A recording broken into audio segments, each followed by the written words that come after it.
Retina Rounds, podcast number 1. For the first episode in our podcast series, Retina Rounds podcast co-host Stephen Schwartz interviews a true giant in the field of vitreoretinal surgery, Steve Charles. Dr. Charles has been a pioneer in surgical innovation, having developed many of the machines and tools we use every day in the operating room.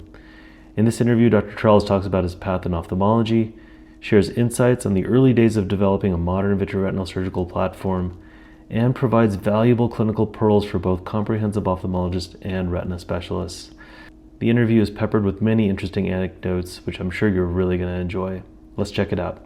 Well, welcome everybody to the Retina Rounds podcast. Today, we're lucky to have a true giant in our field, Steve Charles, who has invented, optimized, and discarded more creative ideas in ophthalmology than I would easily say anyone alive today. Thank you, my friend. Oh, it's a pleasure. It's an honor to be here.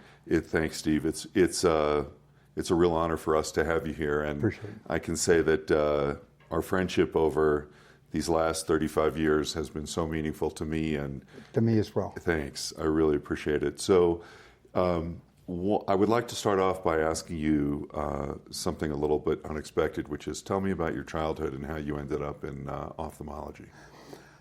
Let's see. Like everybody, I have this fortune. I had two fantastic grandfathers. One of them I never met, died before I was born. The grandfather that I spent a ton of time with was a mechanical engineer. So it was crystal clear to me I wanted to be an engineer from when I was 3 years old on. I went to his factory every day with him. He ran a huge plant. They built giant diesel engines. So when I went to college, it was clear that engineering school was the plan. I went to 3 different universities, Miami, where my dad was a professor undergraduate, and my dad was a professor in chair of art, and he was a very famous sculptor and painter, and I had no artistic inclination. So then I went to NC State. I was born in Raleigh and went there, but I got the idea of designing drill rigs, so I went to Oklahoma, but I don't know, I just couldn't figure out an application of the engineering that met with my sort of needs to help people, to do good things, and also not to just sit in a little cubicle, with the laptop and with the computer in front of me the rest of my life. And so that was originally the idea about the oil and gas business. So then all of a sudden it hit me. I said, well, one grandfather was a surgeon. My godfather, my dad's oldest brother, was the most famous colon and rectal surgeon. Why don't I design surgical equipment and be a surgeon?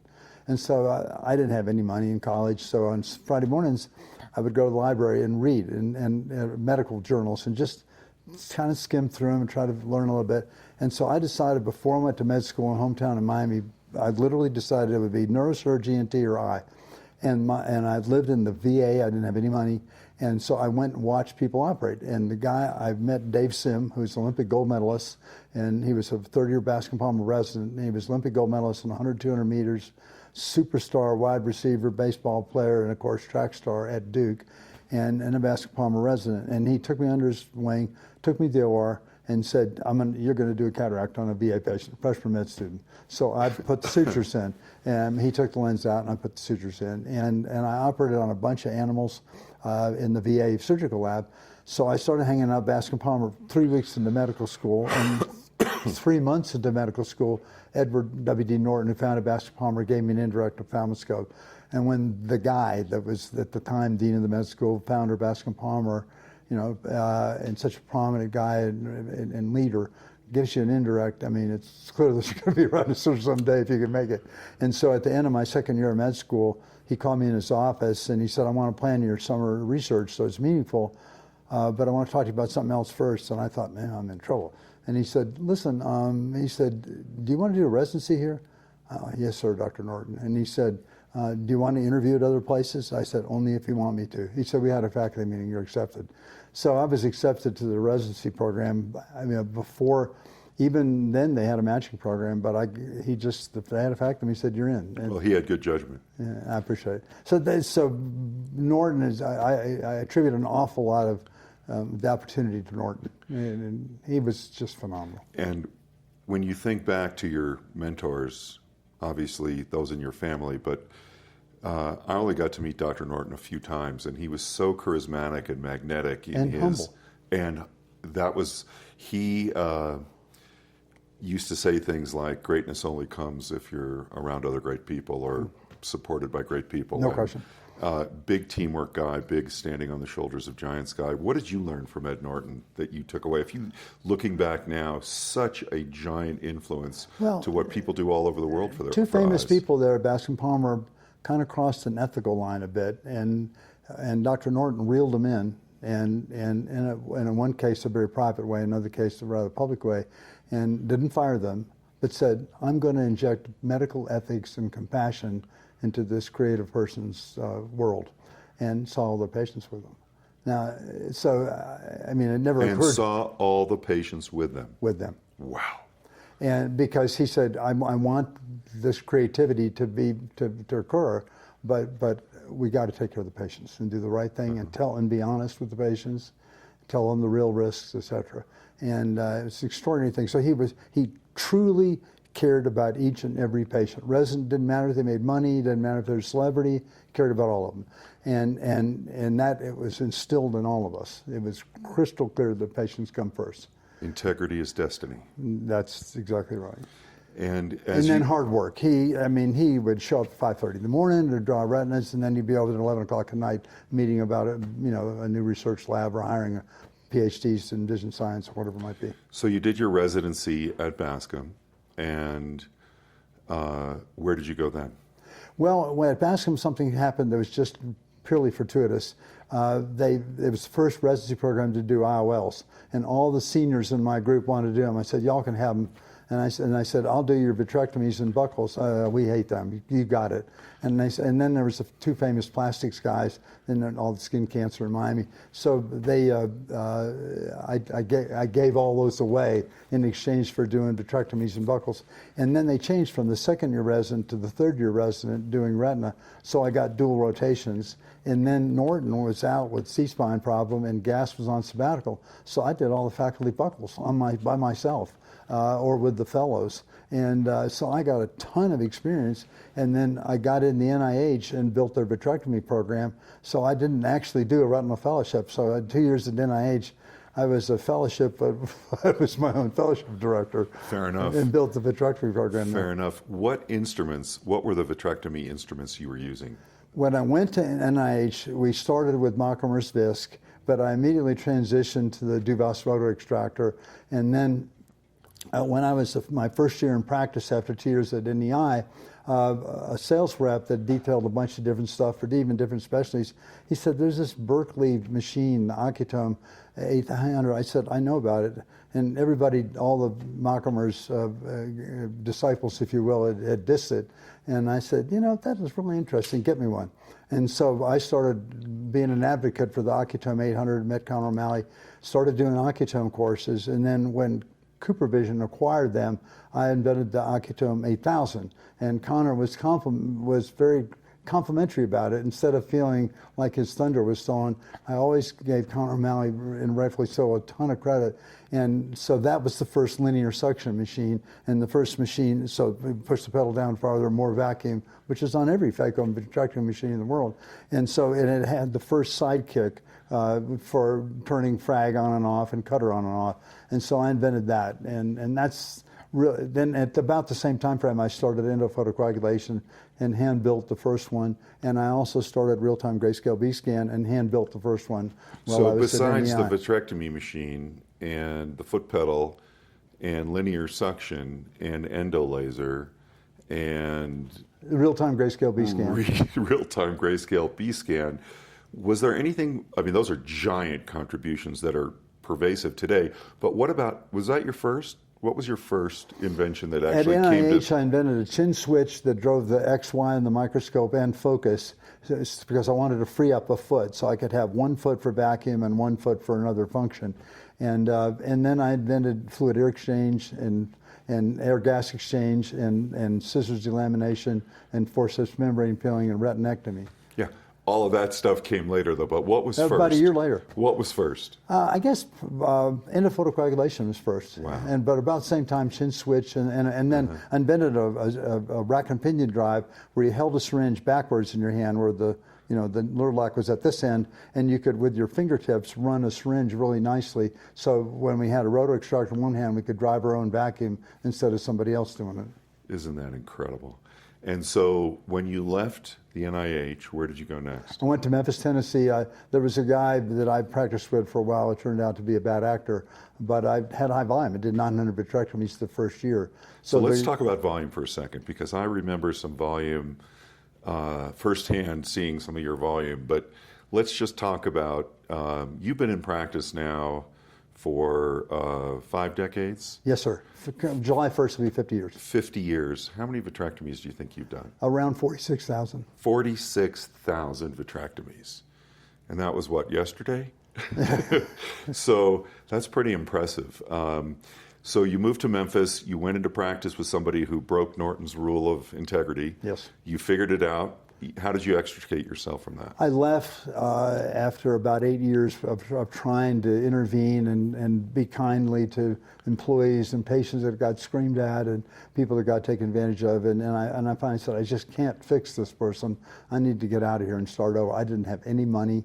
A friend of mine, Charlie Campbell, I said, hey, I met that banker of yours. I got to borrow some money to start a practice. And he said, well, I'll introduce you to my banker. I think you met him on his fishing boat one time. And so it turns out he co-signed my note, Charlie Campbell. I didn't know it. Wow. He guaranteed my note. Wow. I never knew it until I saw UCC1 at the end of when I paid it all back. So 4 employees and started in practice. And now we have 100 employees, 11 locations, and 11 or 12 doctors. Wow.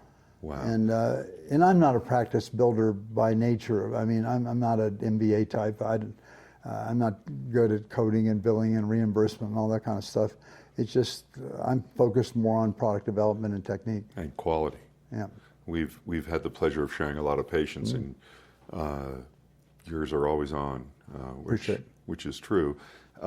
Let's talk about what you feel is the most impactful invention that you brought to the clinic and that has been enduring. And like, I know there's so many of them, not just the ones you listed, but so many handheld instruments, so many techniques. But we'll come to techniques in a minute. Let's talk about devices or instruments.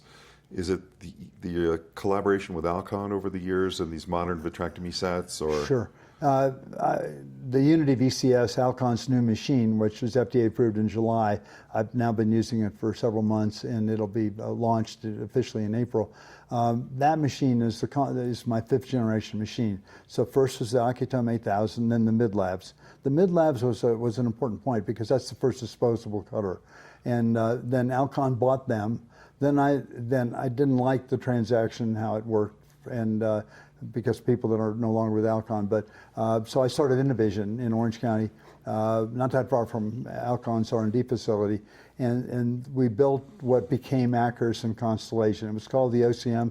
I actually used it in the operating room and had disposable packs and the whole thing. And that was the first systems integration where in illumination and diathermy, servo-controlled IOP, actually freon cooling of the fluids, high-speed cutting, dual actuation, all of that was in the OCM machine. And Reese Landers used it a bit. Henry Hirschman used it in cataract. And so we had some input from the anterior segment guys. And so when Alcon bought that, they didn't like the ergonomics. It had sort of a bigger interface device, or surgeon interface device on a gooseneck kind of thing. And they didn't like that. They wanted a single sort of kiosk. And so I worked with them to develop Acurs and Constellation. So then it became sort of systems integration and fluidics. So let's talk about this new Alcon machine for a minute, because people don't always understand the capacity, potential of each innovation within each machine. And now you're at generation 5, really generation 8, but generation 5. And it's got a lot of systems integration. It's got a lot of signal processing, Right. Lots of code in there, lots of circuit boards in there. Tell us about, first of all, I know you should be rightfully very proud of that collaboration with Alcon and that 34 machine. years. And they are really great at bringing the important things to market. You know, the main thing is keeping the main thing the main thing. That's right. And so let's talk about this new machine and what you think is really game-changing about it.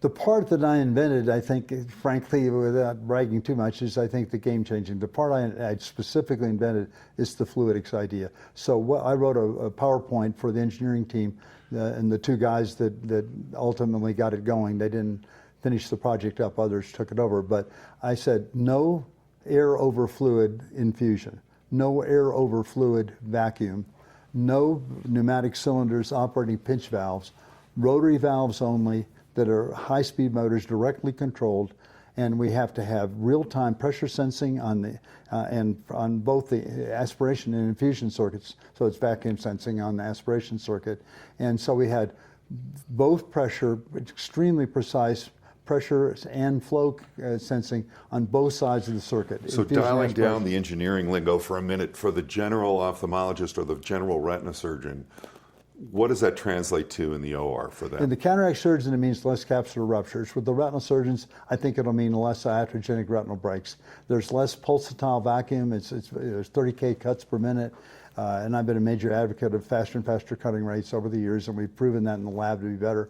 You know, it goes so fast, you can't tell it's better in the operating room with respect to the cutting rate, but what you can tell is when you got mobile retina, you can approach a flap of a horseshoe tear and take that flap off, and you're never worried the retina's going to jump in the port and make a tear that's 3 times as big.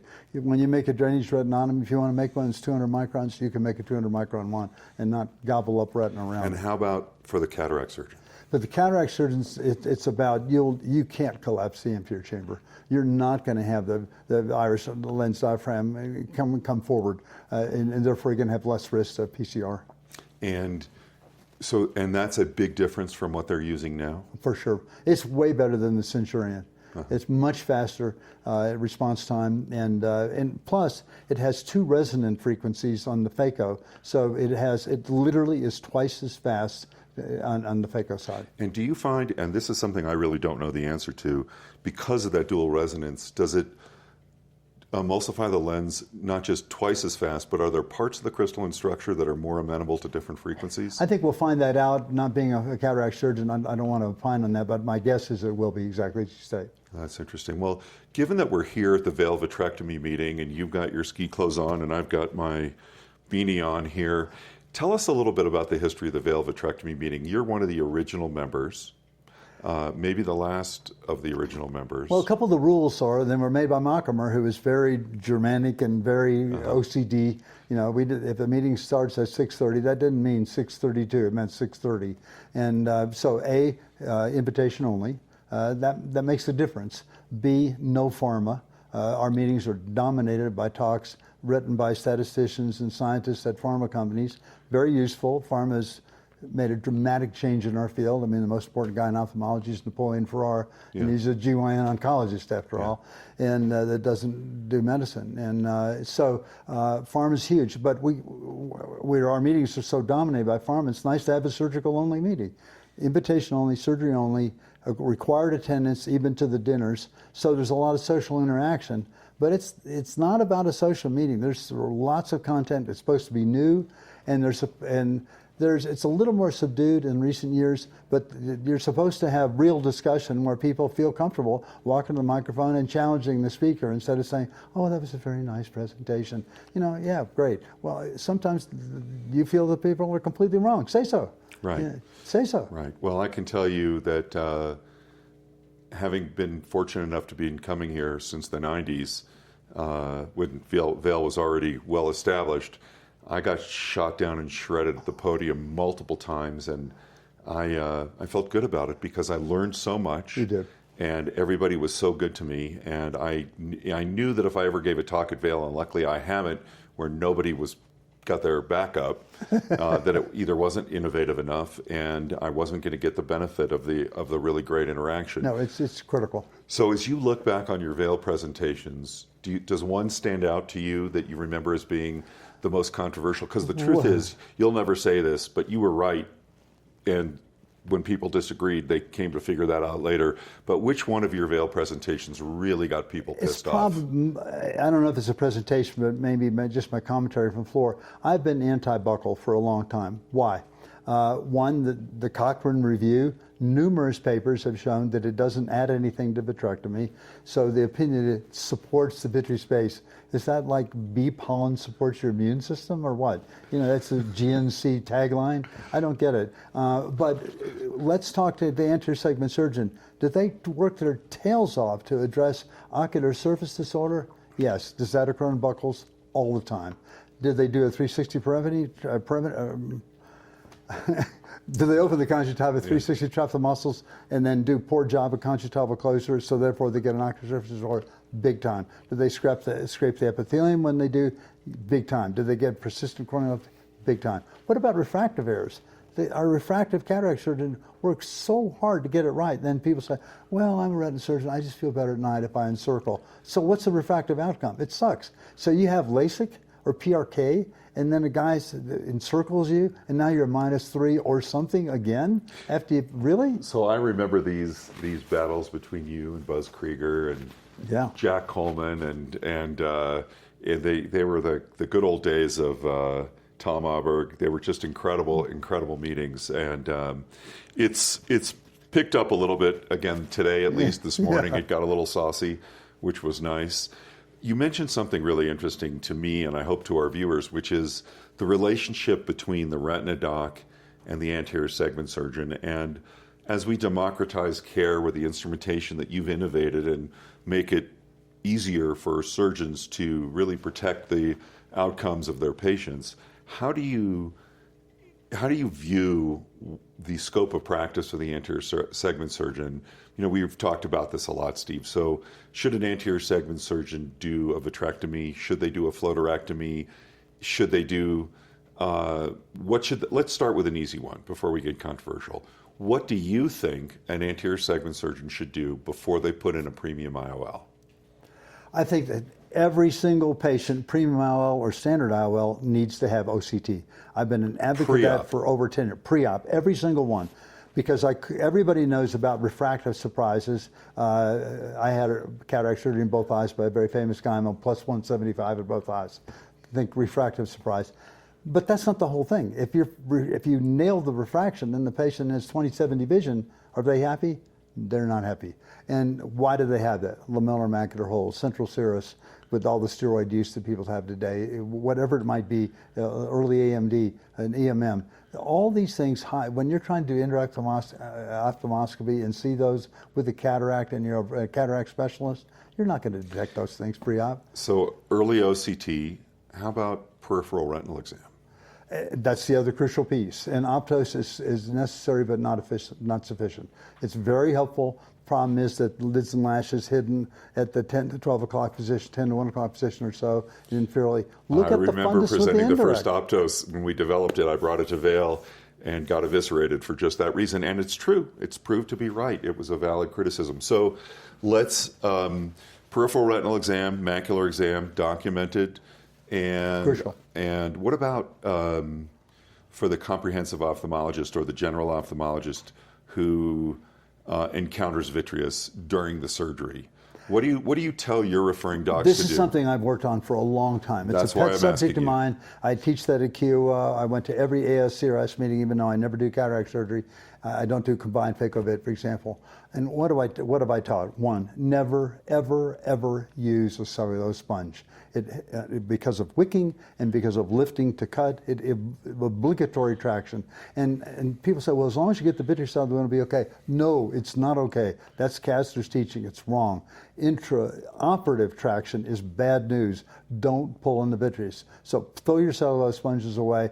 Don't touch the eye with it. At meetings, people will be up giving a lecture. I said, well, I'm using cellulose sponge. Sorry, is Steve in the audience? I'm sorry about using the cellulose sponge. So I got that message across. Secondly, use the highest possible cutting rate. Thirdly, never withdraw the cutter while you're working. It's like the Doppler effect. You're adding your withdraw force to when we work our tails off to have a highest possible cutting rate, very low flow rates and low, just barely enough aspiration vacuum in order to get vitreous to enter the port, and then you pull back in the cutter. So don't do this. This is not IA. So vitreous needs to be cut in its original position. Lens material is mobilized to the phacoprobe or the IA in the middle of the capsular bag. It's just just the opposite. So cut vitreous in its original position. Now, what about the pars plana? I teach pars plana vitrectomy, but I say if you're not comfortable, you still got to use 2 side ports. Infuse in one, aspirate it over here. If you're just not going to learn the pars plana. But if you learn to use the pars plana just for the aspiration side, infuse through the side port, that's the best way to do it.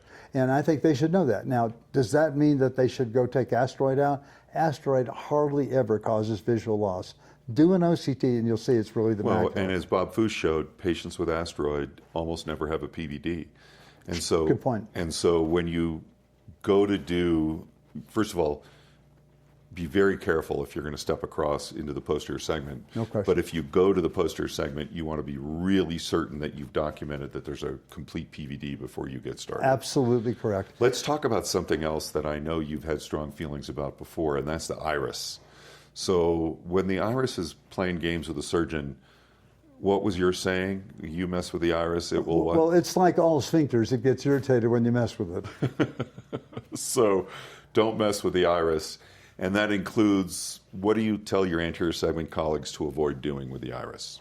Well, if you got a small pupil, you're going to have to use iris hooks or iris retractor of some type. So you know you're limited. But just wanton manipulation of the iris is just not a good idea. So do it if you can't properly remove the lens without damaging capsule and encountering anterior vitreous, then you have to do it. You don't want to gobble up the iris in the cutter.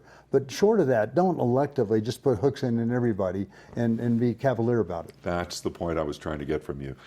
Okay, so if we had to talk about a preferred iris retractor, which one would it be? The Malyugin. Because Boris invented a terrific machine. It's a great idea. Because well, it's a little more gentle to the iris because it's more symmetric instead of an iris hook being in particular locations. Right. The iris hooks aren't bad. I've certainly used them. Right. but Doesn't require additional gentle incisions. is good. Yeah, gentle is good. And another takeaway about the iris is don't retract it if you really don't need to. Exactly. Very good. And what about, what do you tell your anterior segment colleagues about fishing out IOLs and dislocated crystalline lenses? Simplistically, vitreous has to be removed first. Let's say, oh, well, the lens of the IOL will drop down and damage the retina. That never happened in a single patient. If you did a peak at penetrating keratoplasty and you dropped the world's hardest jagged nuclear piece from the moon and it went through there, it'll go, and it won't damage the retina. So what damages the retina is doctors, not lens material, not IOLs. So get rid of the vitreous first. When I do, for example, I operate with our superstar anterior segment guy on Tuesday mornings, typically 1 or 2 cases, lenses floating around the back, the IOL floating around the back of the eye. You know, maybe they had cataract surgery 30 years ago, 20 years ago, and the zonules gave out. And so I use the frag, by the way, with the forceps holding the IOL on one end, and the frag is the best way to get rid of the summerings ring. Mm-hmm. It's fantastic to get rid of that so there's less bulk that they have to remove. And it's easier to cut it in half and all that and fold it. So at any rate, I get rid of every ounce of vitreous that I can see first before I manhandle the lens at all, right. or the lens material. And how about, what do you tell anterior segment surgeons who want to do it themselves at the time of the case? Don't. Exactly. And what about this idea? Focus on your expertise in wound closure. Focus on your expertise on, does the lens go in the sulcus? Is there enough capsular support? Get the right IOL in there. Think through what's going to happen to anterior chamber depth if you use a 3-piece in the ciliary sulcus versus the lens you were intending to use originally. Think through that and get it right. Let's change the subject just a little bit, but we can go from cataract surgery to small pieces of retained lens fragments, because this will open up a conversation about early intervention. You've done more puckers, more macular contraction relief surgery than anyone on planet Earth. I think so. I think so too. And so let's talk about early intervention for, or how do you recommend to your anterior segment surgeons to manage retained lens fragments? Do you like it out immediately? Do you believe in this letting it melt away and getting cystoid? If it's nucleus, particularly if it's sizable, you don't do it on day one. It take a few days until the cornea is clear and the pupil will dilate well and the wound's a little more sealed from endothelial cell migration. But in a week or so, get the nucleus. Now, if it's a little couple flakes of cortex, just watch the patient. Mm-hmm. It isn't operate now or see him never again.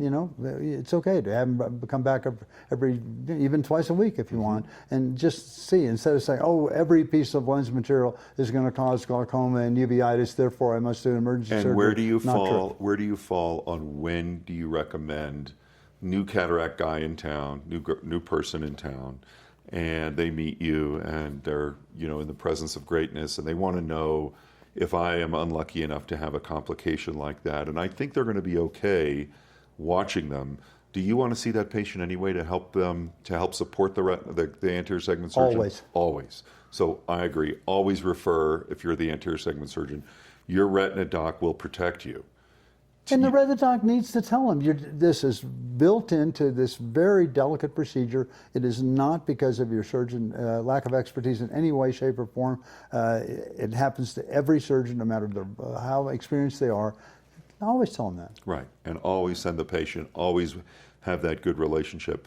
Let's move over to early intervention for macular disease. Mm-hmm.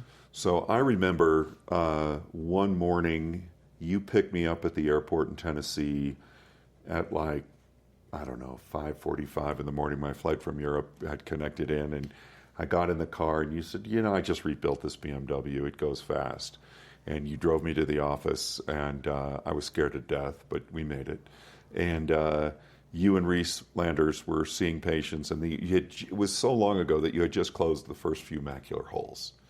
And Reese had one. About 91. Yeah, that's exactly when it was. So. That's exactly when it was, 91. So how many years ago was that? A couple. And you and Reese were talking about early intervention and whether it was better to go in early for macular holes and puckers. Sure. And so share your thoughts on that. Well, with macular holes, I don't know what you're waiting for because they don't spontaneously close. I mean, even in the trauma cases, some of them, the thought that traumatic macular holes close was mostly a pre-OCT thing where it looked like a macular hole. It was more like axoplasmic stasis, kind of like a cherry red spot from axoplasmic stasis, not really a hole. So traumatic macular holes very rarely close on their own. So in short, there's no reason to wait.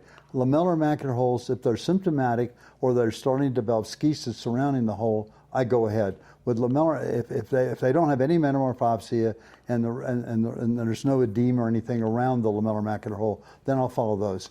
But if they've got VMT, I tend to operate those if they're at all symptomatic or if there's any cystic change. I've never been a Jetrea user, never used it once, wouldn't.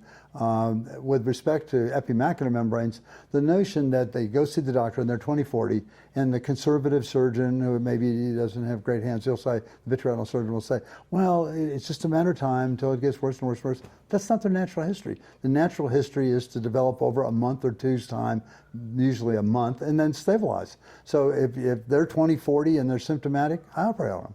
If they're asymptomatic and they're, in a wheelchair, I see. I mean, I got a bad eye. Okay, watch them. But don't tell them it's only a matter of time till it gets worse. Operate now, and you get better results. And what about for peripheral retinal pathology? So, for example, are you a more aggressive treater of peripheral retinal lesions with a laser, or do you tend to watch them, taking into account that, Norm Bayer, Brad Stransma, Buzz Krieger, I came up in that school, so where do you fall? Well, Pat Wilkinson's AOS thesis, the late formerly the president of the Academy, was, in my opinion, overly conservative. It was based on surveying, 100 academic retinal surgeons. What was the conclusion? Only treat symptomatic flap tears. I think it's nonsense. I don't think that's the standard of care, and I don't think any of us do that. We treat, it doesn't need to be symptomatic. I've seen patients with 4 great big horseshoe tears and had a detachment in the other eye, and I said, do you have light flashes? No. Do you have floaters? No. 4 great big horseshoe tears. I'm going to laser those. And now, I'm never going to do a retinal bubble block. A guy that I compete with in Memphis, now deceased, had 2 permanent asystoles after doing retinal bubble blocks on every single laser patient. Inexcusable. It's unnecessary. You don't need it. Nobody gets a block. And if patients are nervous, take them to the OR, and they can give a little fentanyl and use the LIO and treat them in the OR. If you have a detachment in one eye and the other eye's got lattice and holes, with the holes outside the lattice, you got to treat it, but don't treat them that day. They're already nervous about one eye lost vision. You can operate. So at the end of the vitrectomy fixing the first eye, the patient's sedated a little bit, IV's running, they're comfortable on the bed, put the LIO on it, treat the other eye. It works great. Yeah, yeah, that's interesting. And what about this clinical scenario that we see so often where there's a vitreous hemorrhage and a break? Do you like to operate on those patients, or do you like the hemorrhage to clear and then do a laser, or do you cryo them? How do you handle that? I know it's a spectrum. If you can for sure see the break, and you can certainly laser it. I have trouble talking the fellows into cryo. They're so good with the LIO. You know, they treat the ischemic peripheral retina in babies, so they're really good at that. We manage 6 NICUs. It's a huge NICU ROP practice, and the fellows do that with the attendings. They don't do it on their own, and so they get so good at scleral repression and with the LIO that they'll see a little break, and I said, I can see all the way around. I said, if you can laser 360, let's do it. But I'm not. It doesn't. You know, the only downside in a fake 360 around the break. Around the break, not 360. Perfect. Right. I'm sorry, I didn't say that well. But I'm not going to in a fakey guy that has 2+ NS. They're going to need cataract surgery anyhow. But what if they have 1+ NS? That's going to progress after vitrectomy. So the only downside of operating on NS nuclear sclerosis patients is the progression is going to be 3 months instead of 3 years. And so it's pretty much inevitable when you got NS, you're going to get cataract surgery someday, and people are getting it at an earlier stage because of, So you're saying you're happy to go in early and clear that blood out and get the thing definitively treated. I actually agree with you totally. And I think using the newer platforms, particularly this new platform that you've got coming out, it's much safer, absolutely, much more controlled. You don't get the retina jumping into the port. Coupled with wide-angle visualization and seeing the periphery well, and so you know what you're doing. Absolutely agree. Now, I'm just going to go back to the Pat Wilkinson comment for those people that are watching. Who was your football coach in high school? In high school, it was Don James, who then coached for the University of Washington and Huskies and was coach of the year where your son played. But this was many years before your son played there. And then, but when I went to the University of Oklahoma, I was a wide receiver in high school in Miami, but I wasn't anywhere near good enough to play at Oklahoma. It wasn't even a consideration. But I traveled with the team, and I filmed all the ball games, and I got to know Bud Wilkinson, and through him met his son Pat when Bud was running for the U.S. Senate. So Pat, one of the great vitreoretinal giants, unsung heroes, or sung hero in my mind anyway. Yeah. I love Pat and everything that he stood for. And Steve and Pat have disagreed on that one thing. On that one thing, vociferously, but that doesn't interfere with their great respect for each other. And that's why we're so lucky to be talking to you during Vail, because we want to get those honest disagreements out there. Because the truth is, it sharpens our field and it makes us better. Question. No question about it. And Pat's a hero, you're a hero, and it's just for the audience to know. Just a quick word about Pat. Yeah. He is the epitome of service above self, because he never played the fame game. He never played the money game. It was never about any of that. It was always the guy that would put the program together. Whatever it might be. Textbook program, you name it. So much hard work. Such a great guy. Such a great guy. So let's switch over to training now. You've trained so many surgeons in fellowship and lectured at every residency in the country. Tell us what the 3 top surgical lessons are that you want to impart to your fellows. Distilled, synthetic, high-level lessons that people can take and use in their world. The pearls. Well, for one is see it well, do it well. If I'm a big advocate of ingenuity, and I like that because I got 4.5 times greater depth of field. So I was an early adopter, paid out of my pocket. The surgery center didn't have any money to buy the very first one in the U.S. So I didn't invent it. I don't have a royalty on it. So see it better, do it better. So if the epithelium's cloudy, take it off. I try not to do that. I probably do it once or twice a year. If the lens is cloudy, take it out. Don't fumble around in the back of the eye if you can't see what you're doing. If you can't get it dilated pharmacologically, use hooks, even though I'm not a hook advocate in general. So see it better, do it better. It's important. Secondly, it's about thinking through surgical anatomy and really understanding it. All sorts of different parameters on the machine and all that, it's completely unnecessary. if the retina's moving too much, don't push the pedal down so far. You don't need 47 different modes on the machine. In your car, do you have going uphill mode, 3 fat people in the back seat eating a pizza mode? Come on. My ex-mother-in-law's in the trunk. Please, please don't do that. And just put the pedal down farther if nothing's happening, and if too much is happening, let up on the pedal. That's important. But then you must scleropress 360, and you must identify any peripheral breaks and treat them with a laser. There's a bit of an obsession with moving every single bit of vitreous. One, you can never do it, and it is unnecessary in epimacular membrane surgery to do peripheral vitreous shaving and remove every last microgram of vitreous. You still get a good look, and you get your vitrectomy well into the vitreous base. You're just not shaving. So I'm going to say, see it well, do it well. That's like Krieger's law of get it right the first time. Yep. And then there's scrotal pressure 360 in every case. Yeah, that's surgical planning. So Buzz used to always say, the operation starts in the office in your clinical exam, so you can start thinking and planning it. There's one more piece to that, though. Yeah, and that is that vitrectomy is different than the majority of cataract surgery in that it's not a linear algorithm.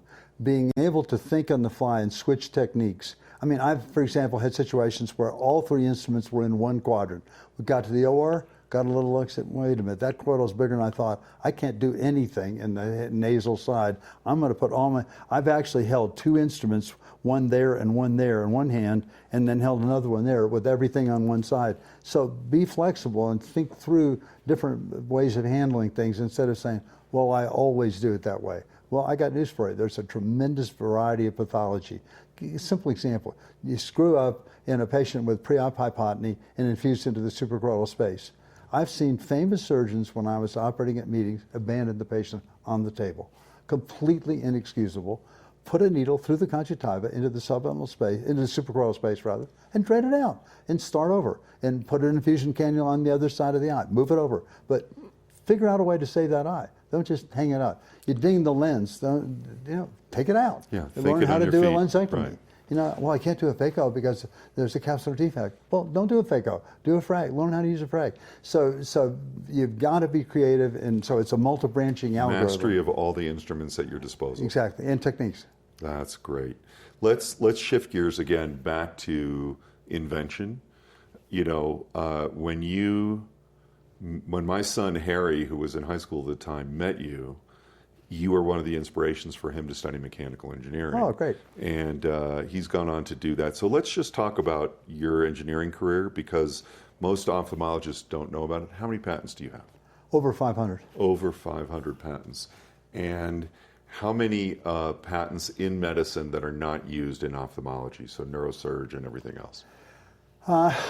Products or patents, just give us a feeling. I developed robotic systems for neurosurgery. It was for skull base. My dad died. It was a very terrific guy. Died in my first year in practice of brain tumor on his deathbed, a glioblastoma. On his deathbed, he said, Steve, I want you to take your engineering skills and work with the neurosurgeons and help people like me. So it hit me that we needed basically a microscope for our hands. So I coined the term dexterity enhancement, build robots for the neurosurgeon. Stryker bought it. And it was extremely disappointing. Yeah, I got a check, but that's not why I did it. Why is it disappointing? Because all they wanted to do is build a knee robot. And so then they bought another company, Mako, for $1.3 billion, and even abandoned what we're doing, which was way better than the Mako robot. So that was very disappointing.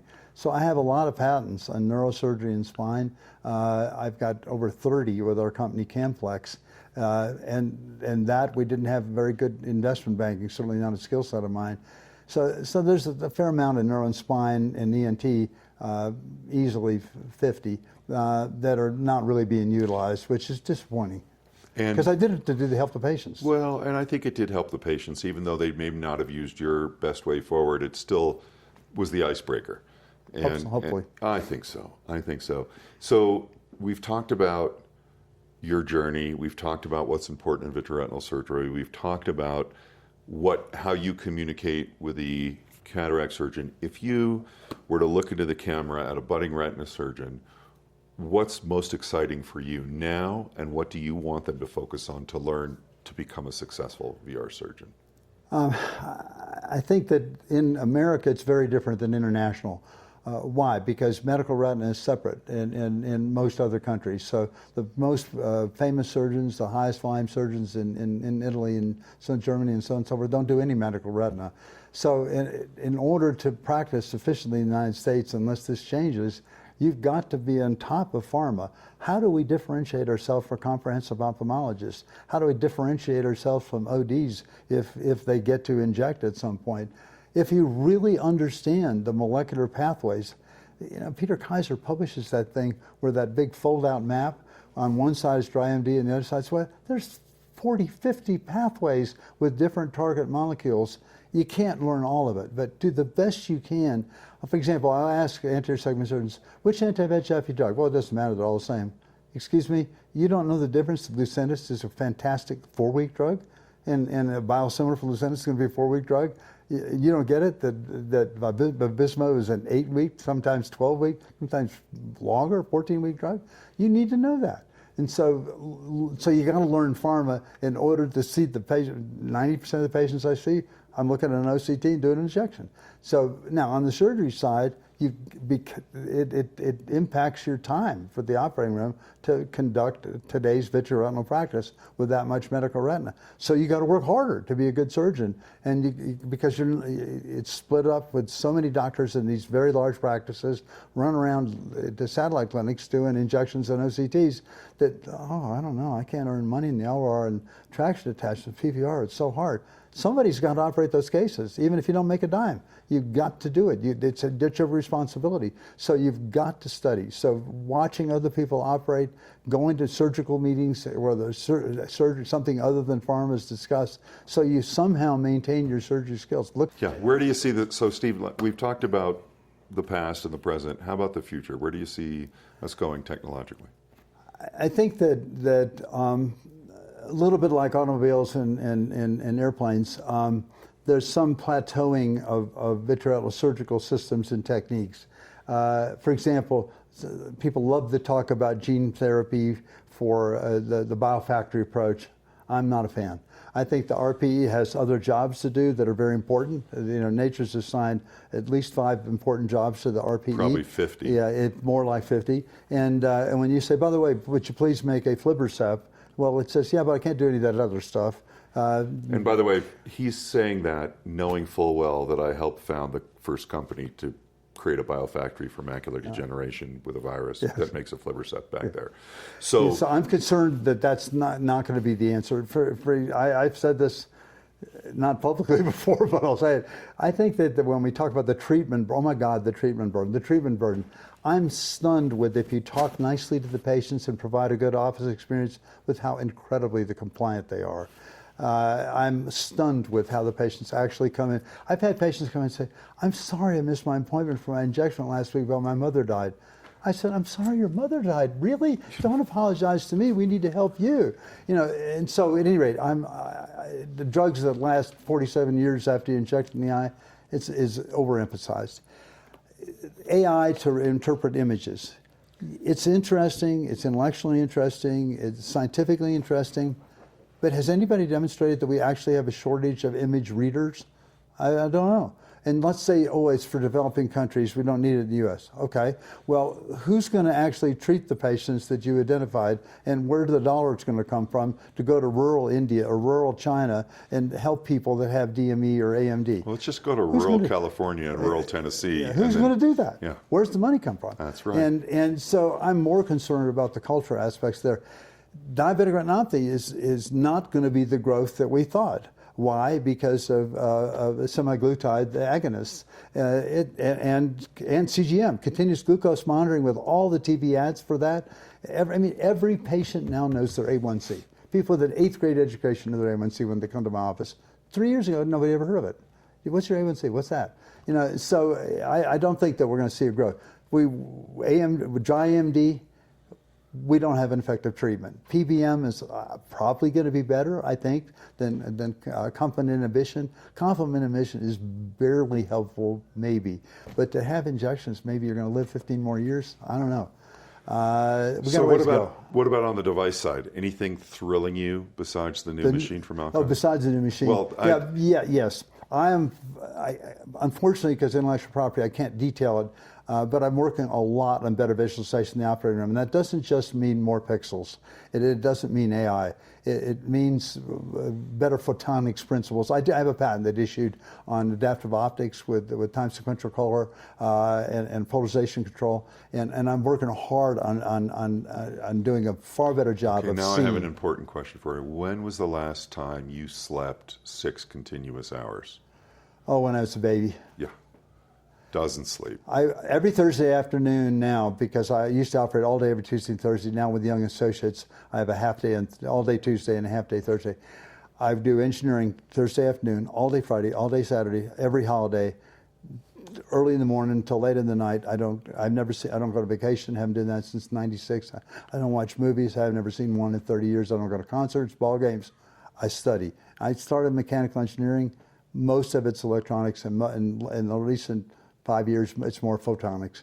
And so I have my whole apartment's an engineering library.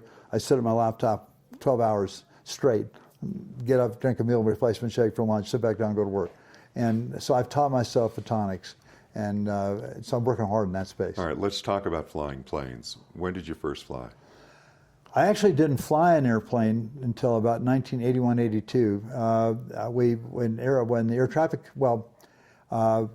I flew my first vacation 3 or 4 years into practice. No sooner did I land, the phone rings in the hotel room.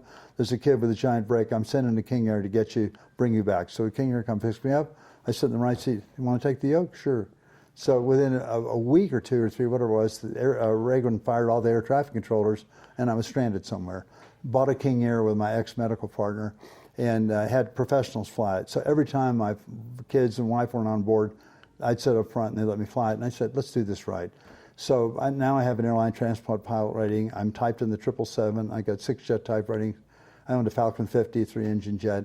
2 years ago, I couldn't get liability insurance, so I haven't owned a jet for 2 years. But I fly the simulators at FedEx. So I'm flying the 757, the 777, and this coming Thursday, I'm flying the MD-11, which are the biggest aircraft in the fleet. And I'm doing that to learn the automation skills and the more advanced machinery. But I got my medical back, and I didn't lose it, but I went ahead and got current on my medical, and I got current on approaches, so I've been flying with an instructor. I work so hard to get that skill set there. Whether I'll buy another airplane or not, a moot point, I don't know. Right. Incredible. So, Steve, on behalf of the field, thank you for everything. Thank you for asking all these questions. We're so lucky to have you here.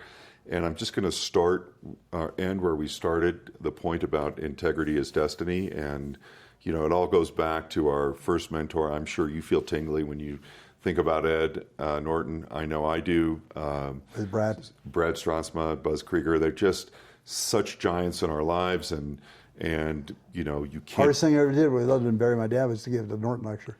Yeah. I got all choked up. I couldn't talk for 5 minutes. I stood there, just couldn't talk. Yeah. I remember Ed and all those guys, just amazing. And one of my regrets was that I never succumbed to the recruitment at Bascom. But I love those guys. And going back to Bascom and talking, I remember giving a talk, and I was just getting over some viral conjunctivitis. So I was down in that auditorium, and I was wearing sunglasses because I didn't want them to think I had red eyes. And Buddy Culbertson said, "What's with the Hollywood sunglasses here?" And I said, "It's making me cry, buddy, to be here." So it's great to be with you here at Vail. You've contributed to so many patients' outcomes and so many through your direct work, and you're really one of the fathers, if not the father, of VR. And so thank you. Thank you, my friend. So good to have a friend like you. I enjoyed the conversation. Thank you. Really great. Thanks very much. If you enjoyed this video, please visit us at RetinaRounds.com. There you can sign up for our email list. You'll get a notification every time a new video is posted. And if you have an interesting video or a tip or trick that you'd like to share, please follow the links on our website and you can upload your video there. Thanks so much for watching.